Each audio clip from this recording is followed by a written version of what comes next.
Protesters. And there was footage of them, of the protesters going through the door there. Oh, wow. The east door there.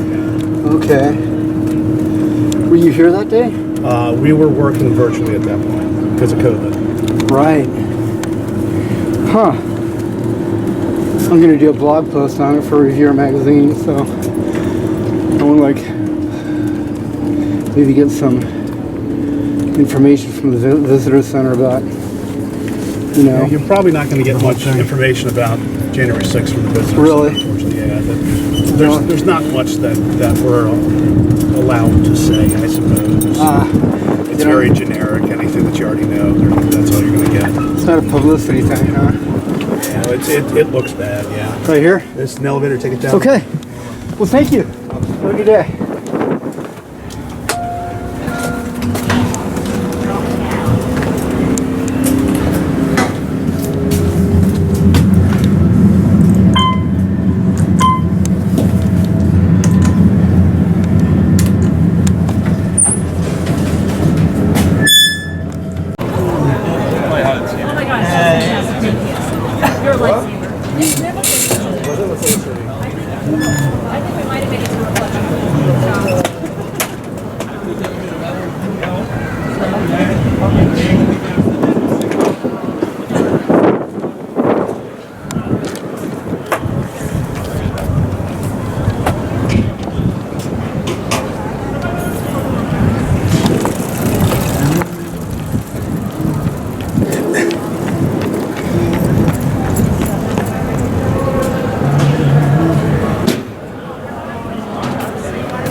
Console, metals and electronics, placed in the boat.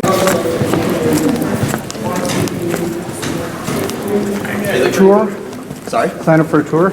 A tour. So you're going to go out through these doors, you're going to go down these steps, and you're going to go to the south info desk, which is at that far end of the big hall as soon as you get down. All right, thank you. Thank you.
phrase, a motto, a rallying cry. E pluribus unum. Out of many, one. Out of many states, cities, neighborhoods, out of such different perspectives, such distinct personalities, so many free and fiercely independent people, emerges one country, one nation. How do we move forward as a single nation when our desires seem so different, our views so varied? Not easily and not quietly. The House will be in order. Thank you, Mr. Speaker. Bills in this chamber require names and actions. Senate will come to order. On this vote, the yes. Answers in America come not from one voice, but from many. Out of freedom flows energy, ideas, and passionate, legitimate differences. Peacefully resolving those differences, finding our common ground, is the challenge a free people face, and the job of those we elect to Congress. As far as the date, I'm happy to provide it in the context that we have.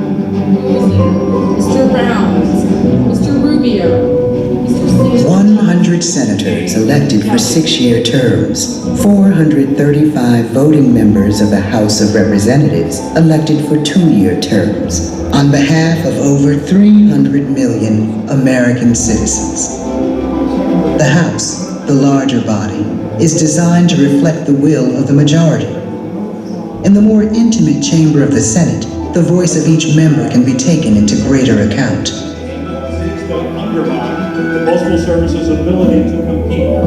Our job should be to set priorities in this Congress. We should say, what is the priority? The formation of the laws and policies we live by, the balancing of beliefs, opinions, and desires, happens here, in the full dialogue and debate of a freedom hard-earned. Incredible urgency.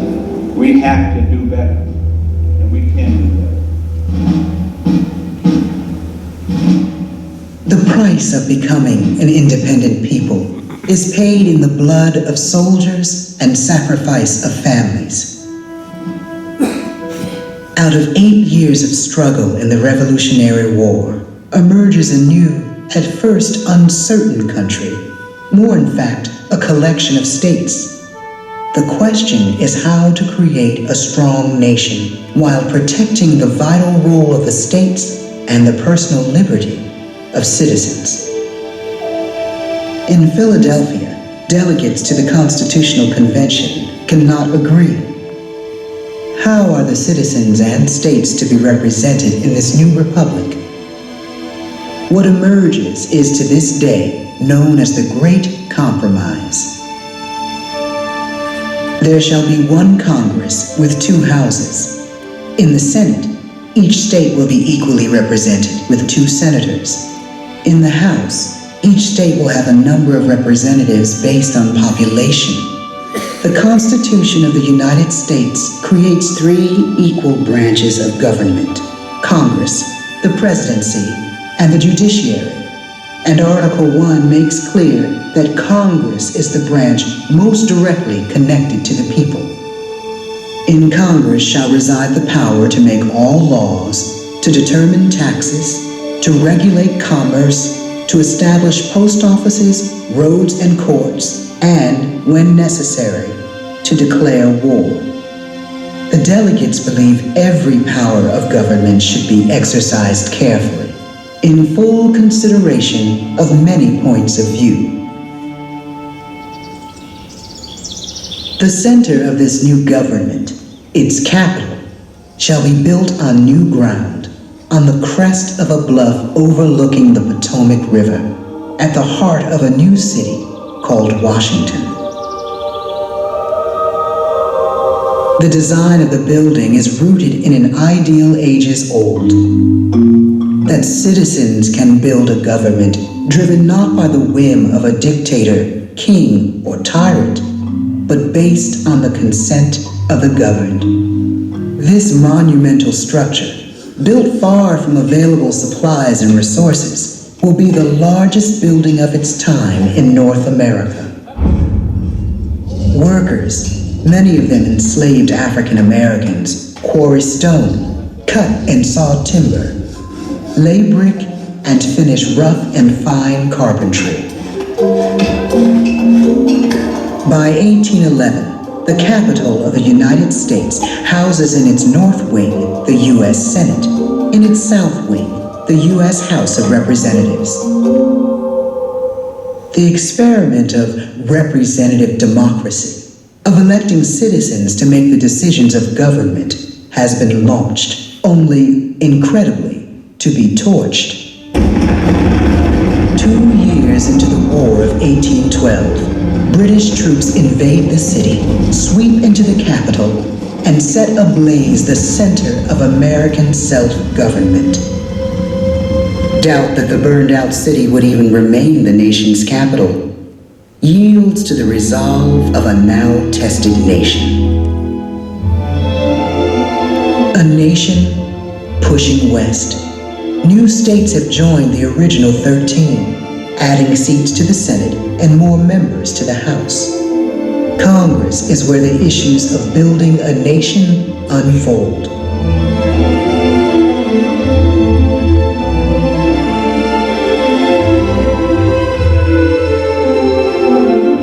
One question overshadows all.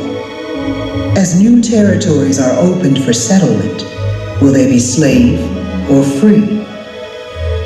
For close to 40 years, the issue is fiercely debated. American heart, liberty and union. Now, Government is the preacher of the states, making war wants no war. Above all, no civil war, no... In the end, the nation cannot survive half slave and half free, and the country goes to war with itself.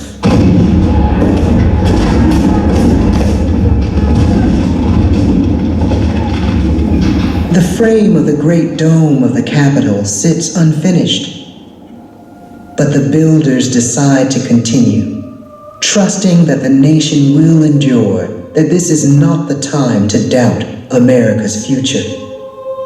President Lincoln takes heart.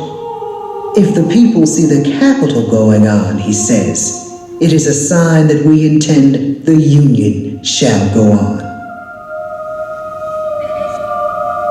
Soon, the dome of the Capitol is topped by the statue called Freedom, defining for the ages the national skyline.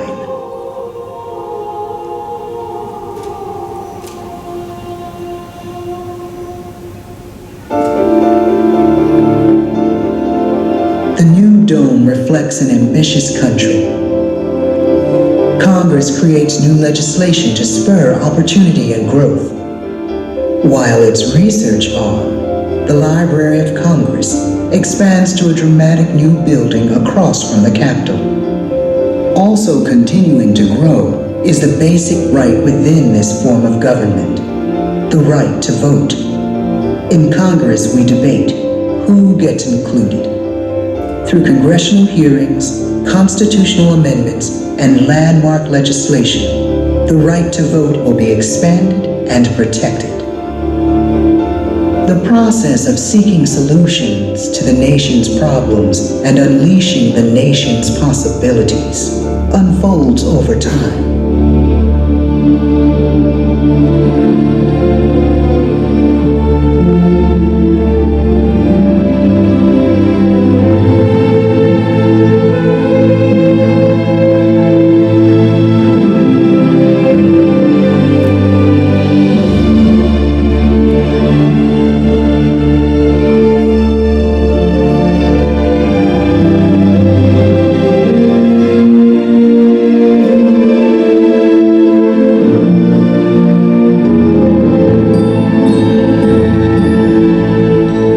A cycle of listening to citizens, of creating and at times reshaping policy and legislation.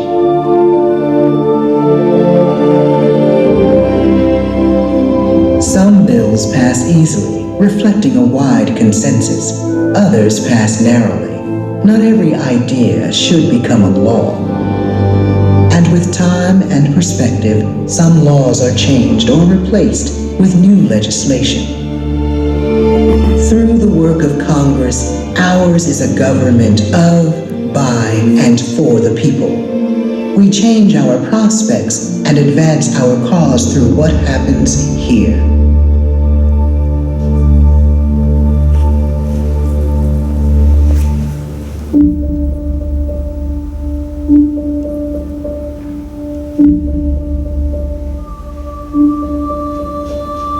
This is the core, the center of our experiment in political freedom.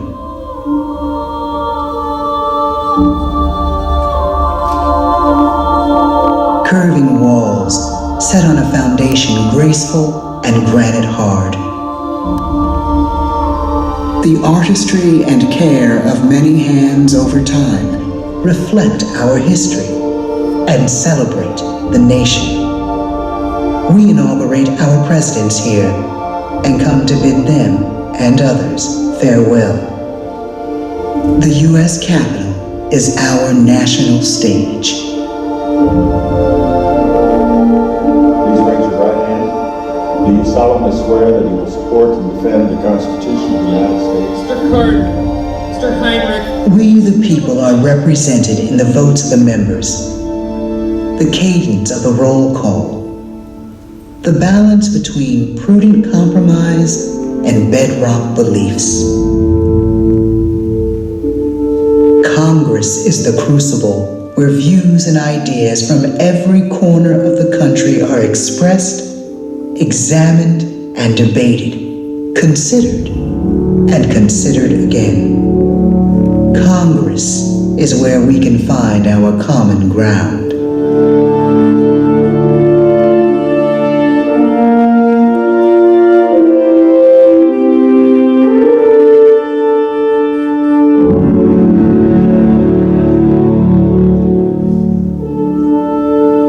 These walls have been tested. Their strength does not crack. E pluribus unum. Out of many, one.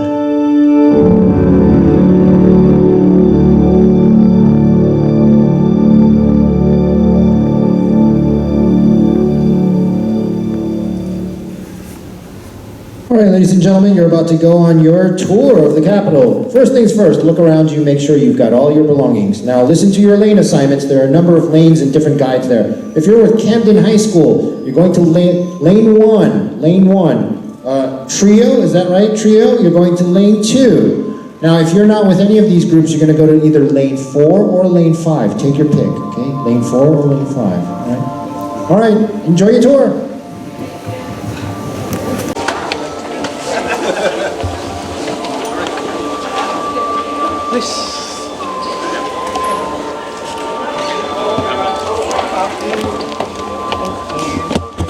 People on the tour who will also need assistance on the elevator, we're all going to go on the elevator.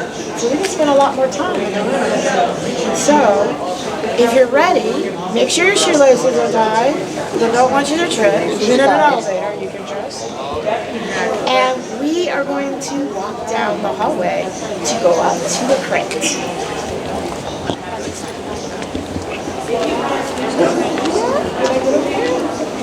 You don't want to run her over. Sorry. Alright. I can't see you. Sorry. That's alright. As we walk around the room. And we need your help preserving them, so please don't touch the statue.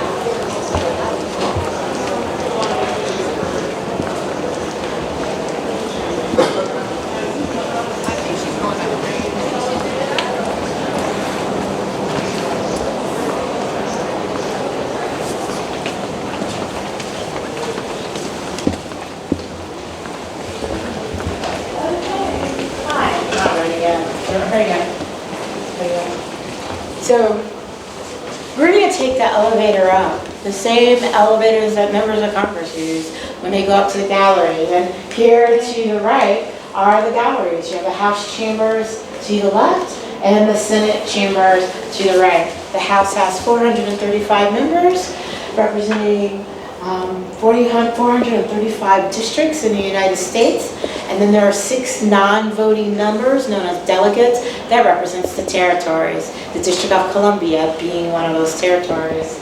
Here to the right, you have the Senate chamber. There are 100 senators, 2 for each state. These chambers you can actually visit. So if you're here anytime next week, come back to the Capitol, and you can get what is called a Senate or a House Gallery Pass.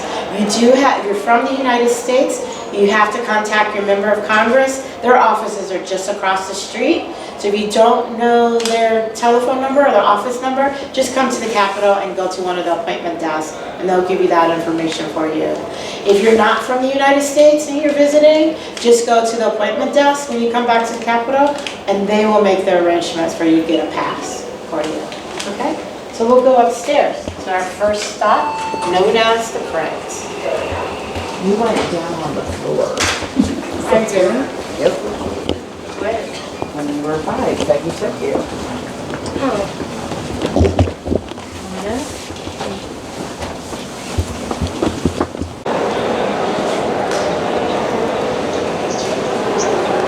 All right.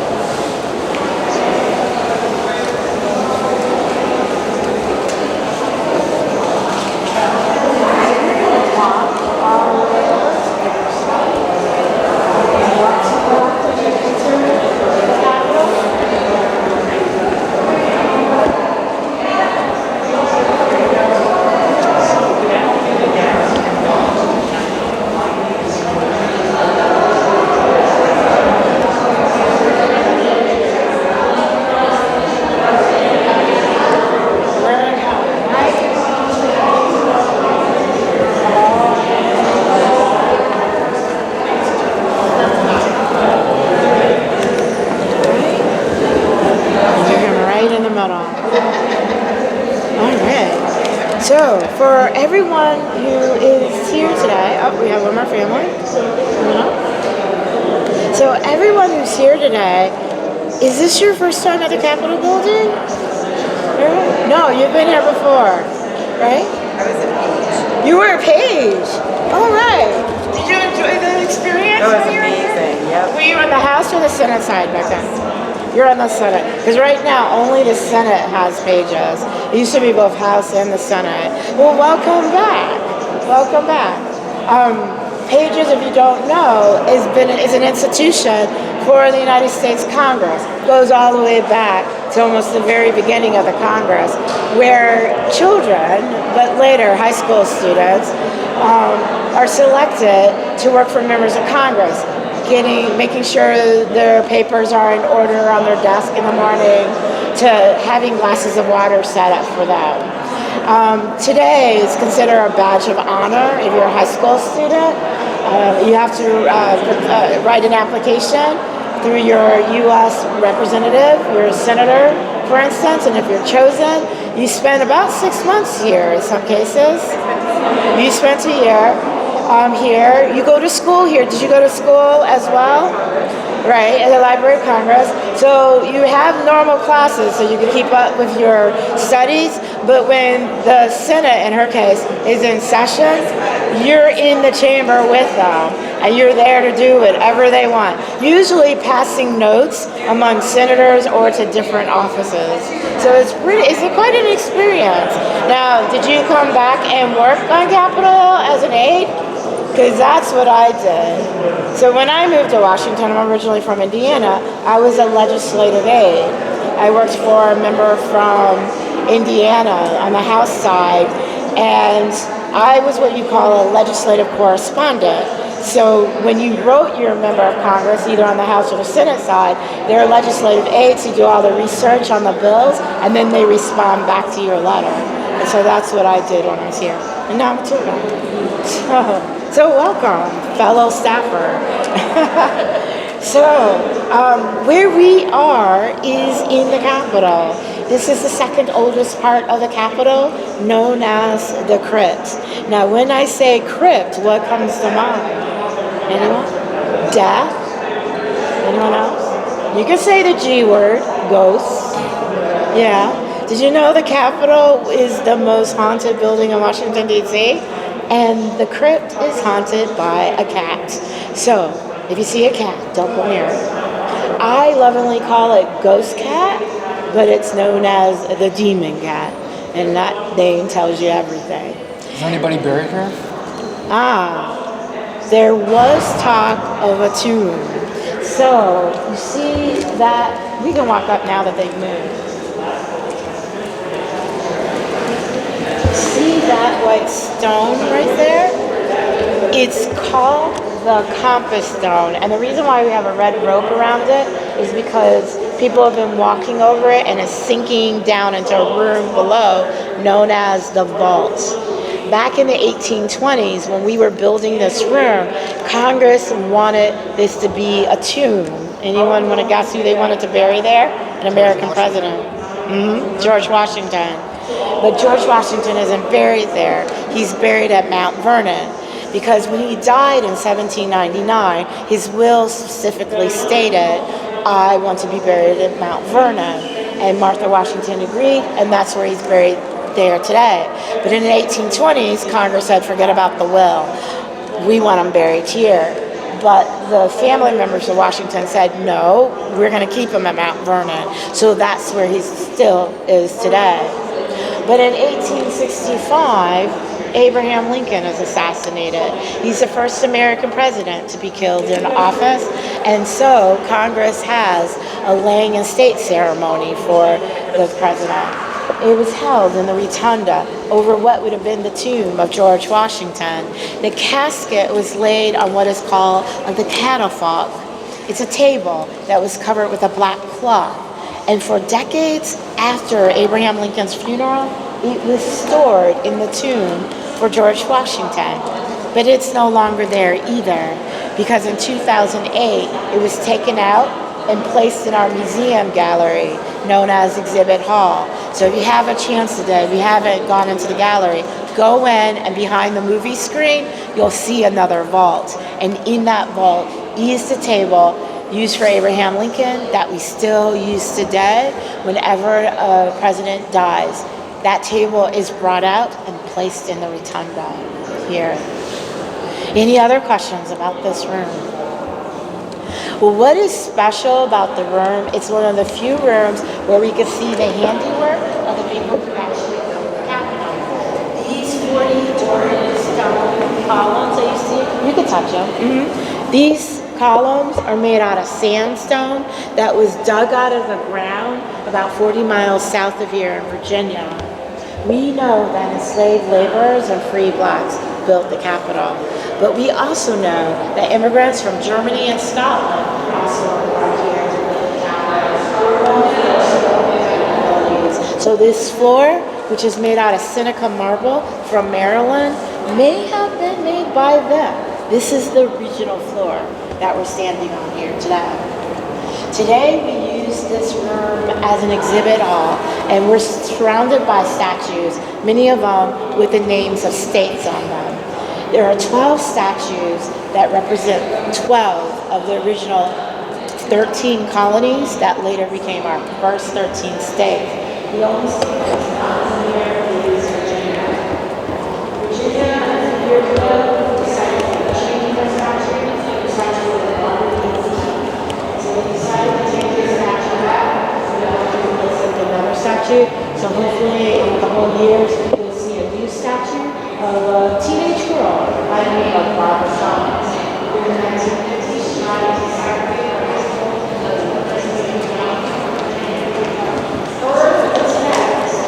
Though not successful, would lead to one of the court cases that will become the foundation case for Brown versus Board of Education, which will finally desegregate public schools in the United States. All right. Any questions? Then let's go upstairs. So we'll take the elevator again. So we have to walk all the way around.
Or maybe that might also be what, maybe they had started up as classrooms there.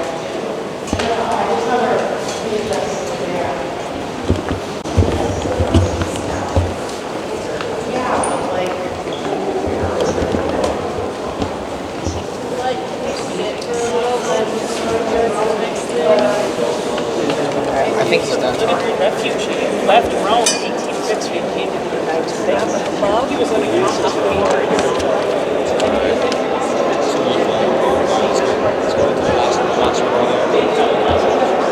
and they hired him to do major projects for his statue.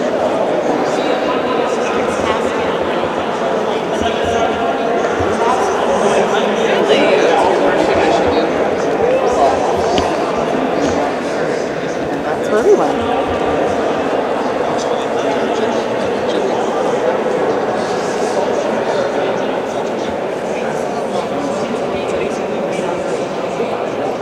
Everything he wanted to do.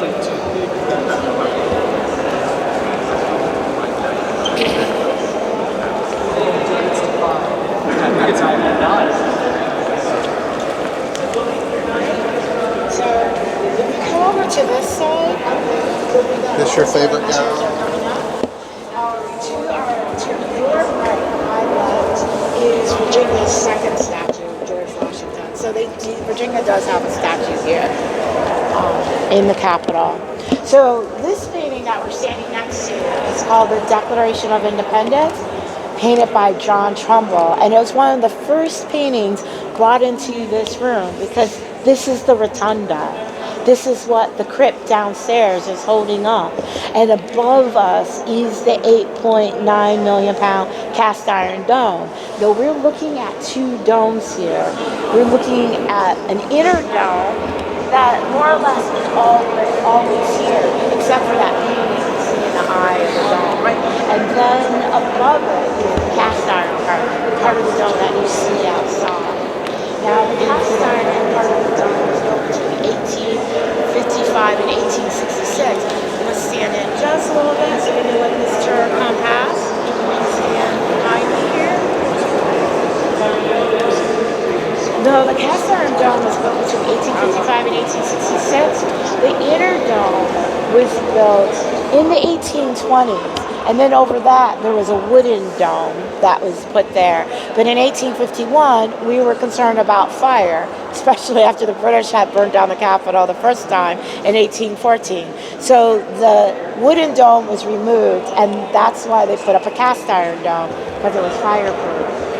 The paintings that you see in this room had been coming into this room since the 1820s. Though if you were here by 1824, the only paintings you would see are the paintings on the right side, because they talk about the American Revolution. And John Trumbull painted all four of these paintings, starting with this painting called the Declaration of Independence. Take a close look at it, and then you have a it's in all of our history books. And most people say that's July 4th, 1776, the signing of the Declaration of Independence. But it isn't. That's June 28th, 1776. And most of the people you see in that painting weren't in that room that day. But the reason why you see them is because John Trumbull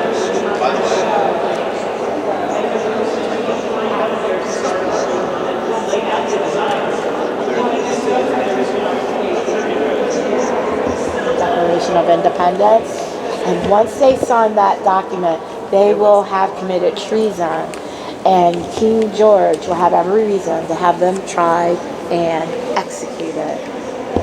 So, standing next to Thomas Jefferson is John Adams to the left. On the other side is Benjamin Franklin, two men who helped to draft the Declaration of Independence. There are 5 total that were drafted with Thomas Jefferson, and the rest are the signers that you see here in the painting. And as you know, we win the American Revolution, but we only technically had 2 successful battles. So John Trumbull has painted a picture for them. Right here to the left is our first, or to my right, your left, is our first success. The Battle of New York. That battle convinces the French to join the cause, and they will help us The third painting, that is the surrender in Yorktown.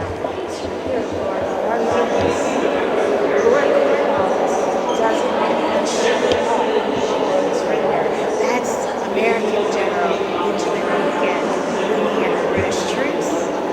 And to the right, sitting on this horse, is George Washington with the Americans, and across from them, the French troops that helped us win the war. And then, of course, the fourth painting, the most popular painting in this room. It's called General George Washington Resigns His Commission. The war is over. George Washington is handing back his military powers back to the people, the Congress, so we can pick a new general for another day. That shows one of our core principles of a democracy, the peaceful transitions of power. Later, George Washington would do the exact same thing. When he leaves office after 8 years, and Congress wanted him to be president for life, but George Washington said, no, I'm resigning. And let this serve as an example for future generations that from time to time a new government will be chosen with new ideas. That's why we fought the American Revolution. We didn't want a king or a dictator. We wanted a government for the people, by the people. Hence, that symbolically shows the peaceful transition of power, one of our core principles. The paintings to my left, we're kind of bragging there. That's about exploration, manifest destiny, exploring across the northern hemisphere, or the western hemisphere, across North America, Central America, and South America. The painting across the hall, that's a Spanish explorer, the first European on record to see the Mississippi River. The second painting, that's Christopher Columbus, arriving in the Caribbean at San Salvador, which is now known as the Bahamas. The third painting, the Pilgrims, but not of the Mayflower, of the Speedwell. They join the Mayflower on the crossing across the Atlantic, where their ship runs into trouble, and so the Mayflower will pick them up, and together they will arrive at Plymouth Colony in 1620. And then there's Pocahontas. That's called the baptism of Pocahontas. In 1614, Pocahontas was living in Jamestown. She was also under house arrest. And during that time, she decided to become a Christian. A year later, she marries the man behind her, Captain Ron. And then together, they move to England. They will have a son, and Pocahontas will die in England. This painting, historians say, shows the unity between two cultures, the British and the Native Americans, and British-speaking North America. However, historians also say it shows something else. That's why it's perhaps one of the most controversial paintings in this room. Because the painting isn't so much about Pocahontas, but about the people in that room. Look to the right. Look at her face. We're not very happy about what's going on, except for our sister who's sitting on the floor. It turns out that the marriage between Captain Robin and Pocahontas was more about keeping peace in the area than true love. But eventually, there will be a massacre. The Pocahontas will take over Jamestown. Historians say that's less about unity and more about the beginning of the end of Native Americans in the United States. Basically, yeah. So we're trying to kind of mimic the French with the fleur-de-lis. And over in front of me again, it's right above us. The apotheosis of George Washington, painted by Constantino Guidi in 1865. In 1865, we just finished fighting the American Civil War. We needed a symbol to unite us back as a country. And the one person we could all agree on, who's been dead for 60 years and yet was the most famous American in the world, was George Washington. So Constantino Brumidi paints him right above us, over the rainbow. See him there? He's sitting on a throne looking like a Greek god. Apotheosis means to rise to the level of a god. And back in 1865, not only was George Washington the most popular American, but his story became legendary. Myths were recreated about George Washington, and people would say that he had risen to the level of a god. There he is, ascending into the heavens. But look closely. There are founding fathers and inventors in there as well as Roman gods and goddesses. If you look to the left, you can see Neptune there. He's laying down the transatlantic cable. If you look up by the rainbow, you see Benjamin Franklin. The rainbow touches his shoulder. He seems to be talking to the goddess Minerva, the goddess of science and technology. Back in 1865, we were coming onto the horizon. No, we're going to take a break now.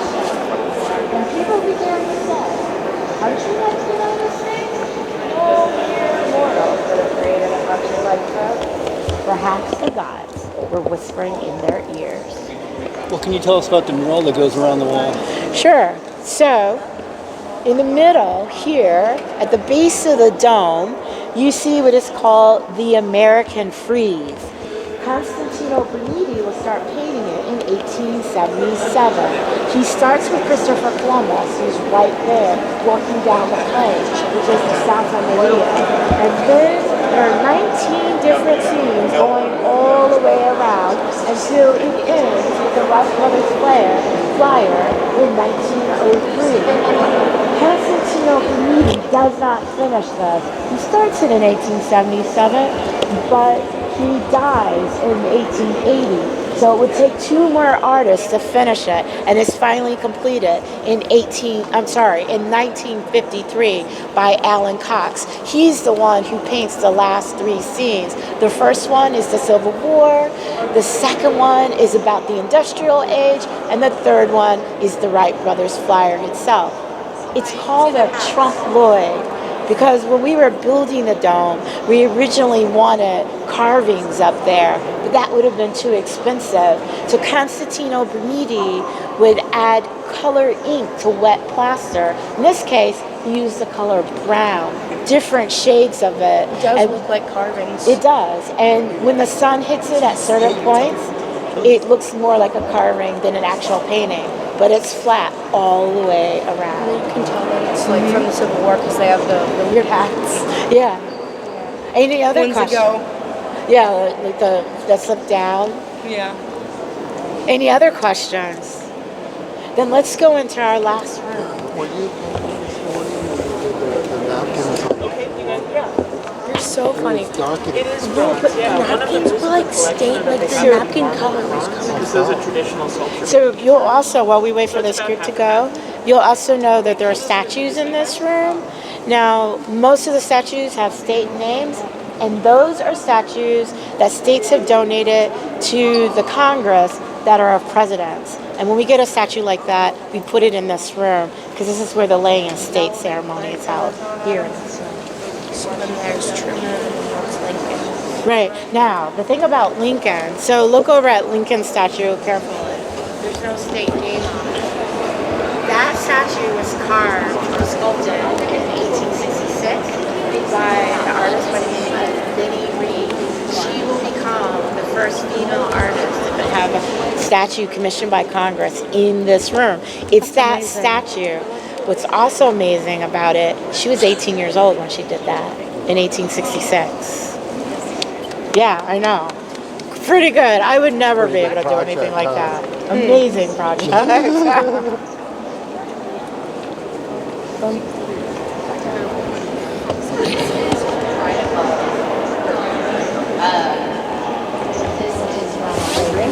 Cool. Doesn't he look good?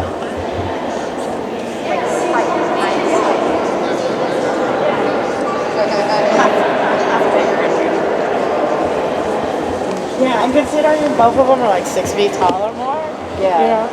Washington looks short compared to Thomas Jefferson. Well, Thomas Jefferson probably would have liked that. But he was 6'2". He was a tall. He was tall. He was much taller, right? He's your height, that is. So my Harry Truman story is, I've told you this story before. Right. And of course you have Andrew Jackson. President and write about what they did after.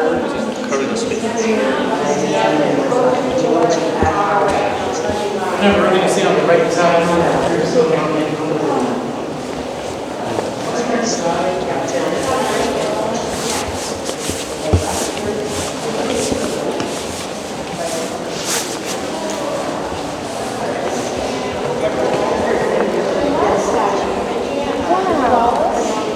Wrote the novel, Huey Long. but also saved Washington, D.C. during the Civil War. He knew Lee's troops were coming. Then he made sure the city was fortified and Washington wasn't taken over by the Confederate Army as a result.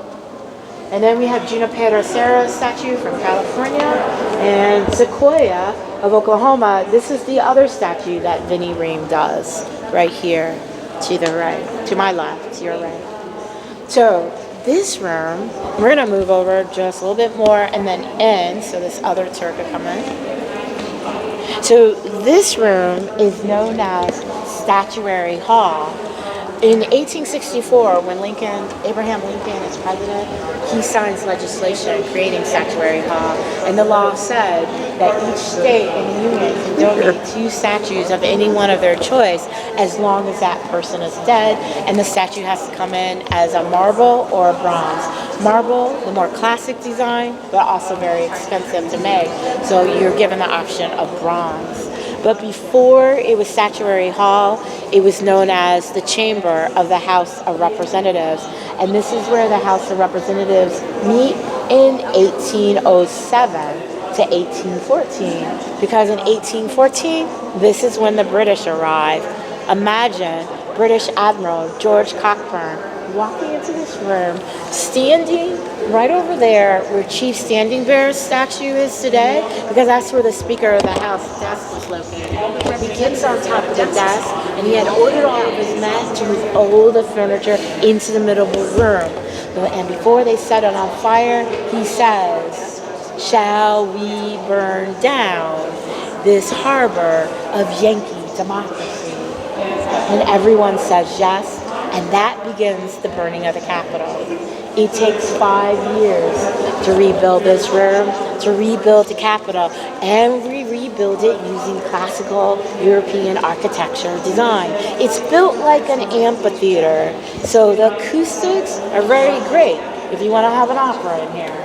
Not so great if you have 244 people in here talking, discussing, and debating. That's why we will need to move into a new chamber. When you're standing right there, that's where Abraham Lincoln sat for 2 years, from 1847 to 1849. Congress, or his constituents in Illinois, said he was the worst member of Congress they'd ever had. They only gave him 1 term, 2 years. Why? Because he wasn't passing legislation.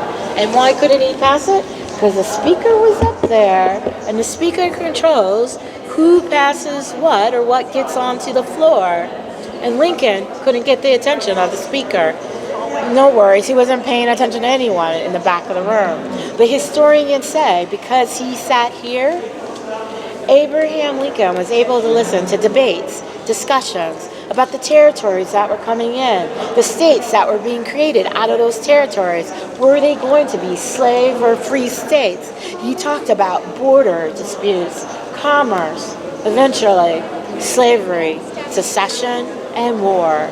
That when Lincoln becomes president in 1860, historians say he's more than prepared to be leader of a country that's headed to civil war.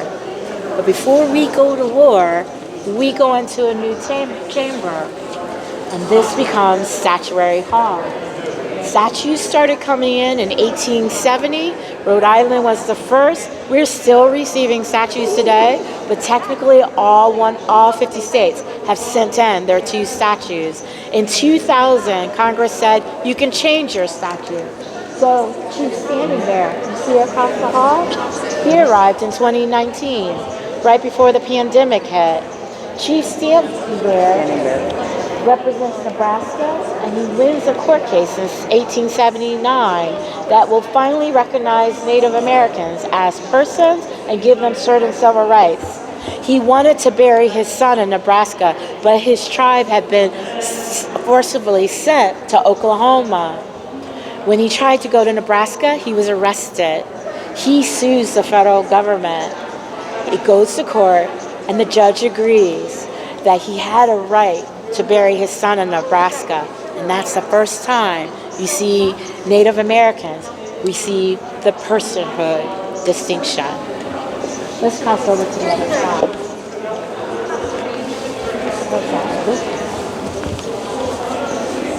Now, as we look around Central Air, a third of his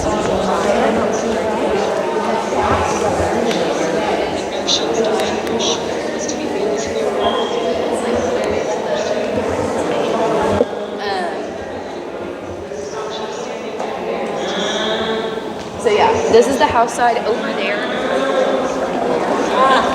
Remember, these statues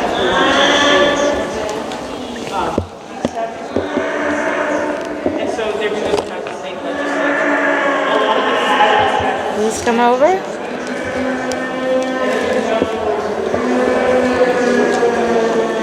The state legislatures are now saying. All right. So, as I said, in 1864, this becomes Statuary Hall, and in 2000, statues can be removed. And some states are doing that right now because they feel that their statue no longer represents who they are as a state, or they just can't remember who they are. Yeah, like Virginia. So Robert E. Lee is taken out. Or like Kansas. If you look across the hall, you'll see a woman in the corner standing next to a man who's sitting down. That's Amelia Earhart. She just arrived here this past fall.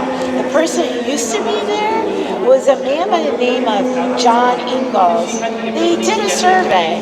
No one can remember who John Ingalls was or what he did. He was a journalist. But everyone seems to remember Amelia Earhart. So this fall, we received a new statue from Kansas. Amelia Earhart, the first woman to fly nonstop across the North Atlantic solo. She will beat Charles Lindbergh's record. She does that flight in 15 hours. 5 years earlier, Charles Lindbergh did it in 33 hours. And then after that flight, 3 months later, she flies across the United States nonstop solo. The very first woman to do that as well. The first person, really. And she does that flight in 18 hours for that flight. But there's one statue in this room that cannot leave this room. And it's this statue here to my left. Recognize that one? That's Rosa Parks. That is not a state statue. It's not a part of our national statuary collection. It is what you call a commission statue. When Rosa Parks died in 2005, Congress realized they didn't have a statue of a famous civil rights leader and activist. And so they had a statue made. When it arrived in 2013, can you still hear me okay? Yep. Okay, when it arrived in 2013, it showed Rosa Parks sitting down, doing what she was famous for, sitting down, not giving up her seat on a segregated bus in Montgomery, Alabama in 1955. What she did would change the country. First of all, she gets arrested. She was breaking the segregation laws of that time. And that arrest will lead to a boycott, which leads to a Supreme Court case in which the Supreme Court says Montgomery, Alabama's law is unconstitutional. Second, it starts as a modern day civil rights movement. People like Martin Luther King Jr., Representative John Lewis will all be a part of that movement. So will Fannie Lou Hamer from Mississippi and a college student by the name of a group of women who are part of the Freedom Riders of 1963. The first time the Freedom Riders rode Greyhound buses through the South, they were almost killed. Many of them were beaten to death, almost to death. The second time they were ride through, Diane Nash told the Attorney General of the United States, "We're going through no matter what." It would take the President and the Attorney General to make sure they made it to New Orleans because they too were attacked. And when they did, the walls of segregation started to come down. And because of that, Rosa Parks was given the honor of being placed in this room because it is here where we first talked about the rights of American citizens. And you said that was as of 2005? 2005 when we commissioned it, but it doesn't come until 2013. Got it, okay. The last thing, and we're going to the Rotunda, so we want to hear the noise? Let's go into the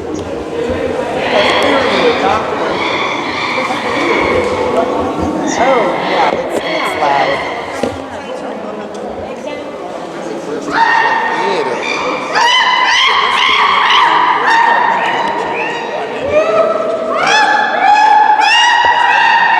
I know.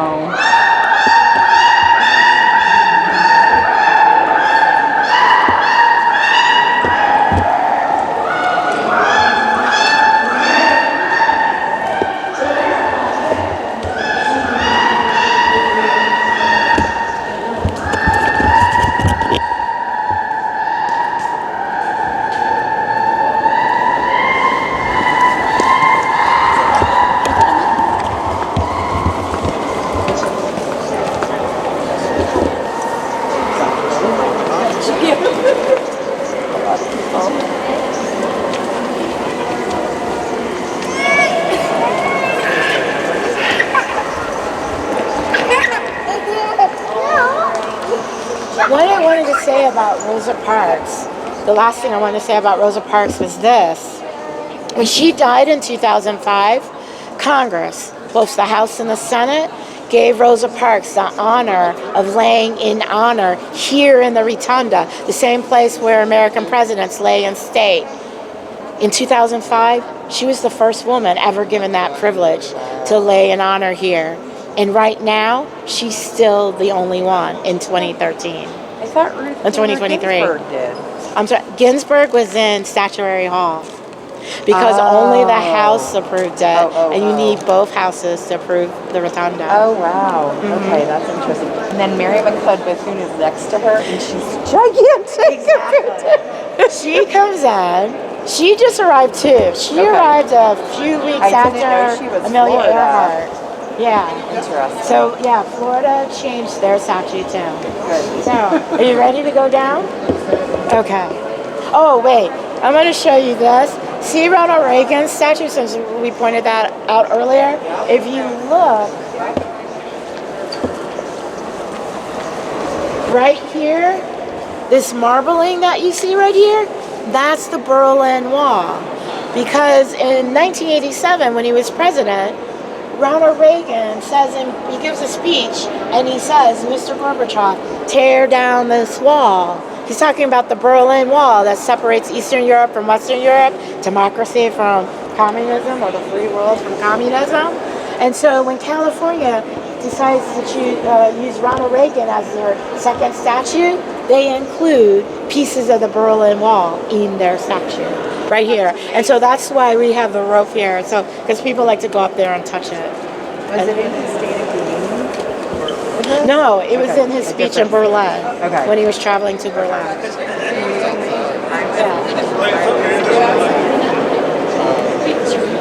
So as soon as this group moves, we'll go down. We'll take the elevator out.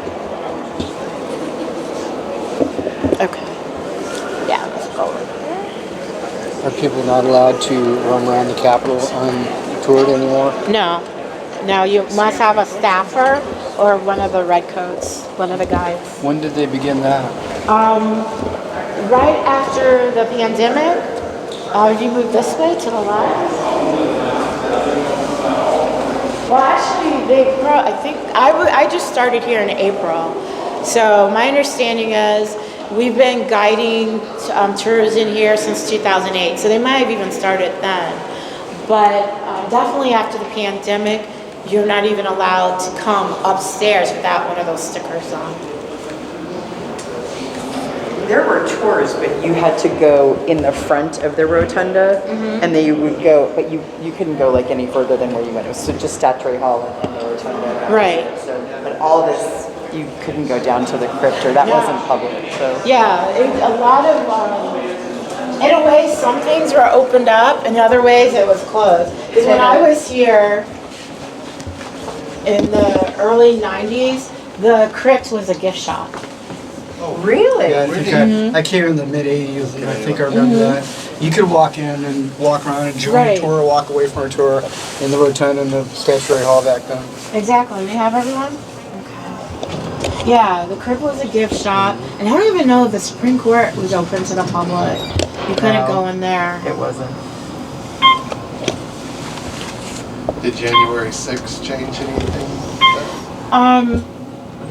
Definitely more security and how we handle emergency with the Capitol Hill Police. That there's a lot of security awareness for how to handle crowds in those situations. We're constantly being trained on it. Were you here that day?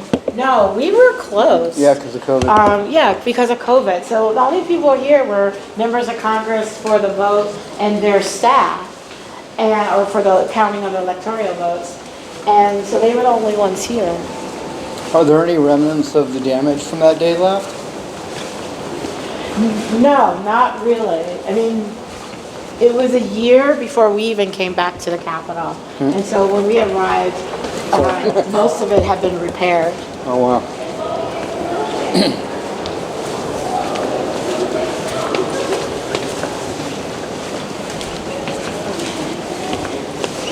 So we are back to where we started.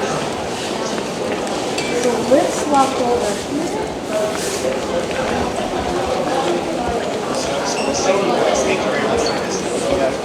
We're going to just walk down the hallway this way by the restrooms and the gift shop, because you still have time. It's a good gift shop. Thank you.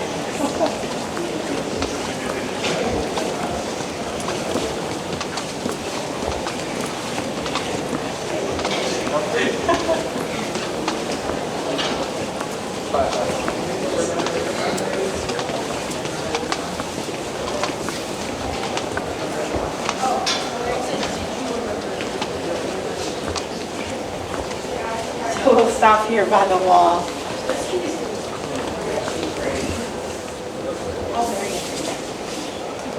Any last questions while we're here? Well, it's been a pleasure to be able to take you around today. I hope to inspire you. You're welcome. You're very welcome. The information was presented in a very lovely and interesting way, so thank you. Thank you very much. Now, I'll keep that compliment today. I'll keep it. Can you go to the Library of Congress if you don't have a ticket? No, that's also one of the changes. So you have to make reservations, and you can make them here same day at the Capitol, but before you go in the tunnel, you have to be able to show it, or they'll turn you back. Okay. Well, thank you. So if you will do me a favor, see at the bottom where you have like this upside down L-shaped part, pull it apart like this so that you separate the green from the headset, the green lanyard, and then hand it to me as separate pieces. Green on my right. You're very welcome. Thank you. Thank you. You go out that way? Yeah, so down the hall is the exit, And then the gift shop's on the way, and so are the restaurants. Is there anywhere we can visit or walk around solo without a tour? Not anymore. Not anymore, except for this floor and the floor downstairs and the CBC. So we can go back and look around this floor? You can walk around this floor, Okay, but you okay. can't go up that escalator. Okay. You're very welcome. I said.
You want to? You want hers?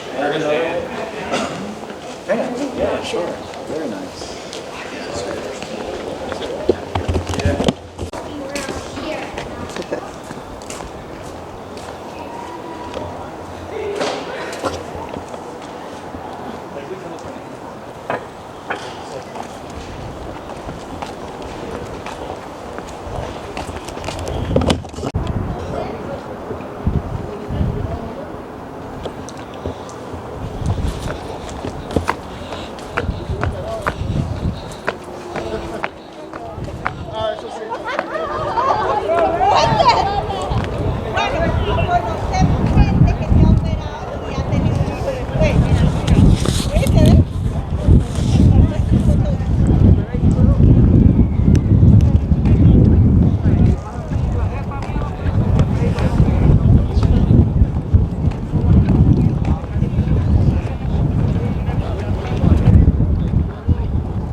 जाके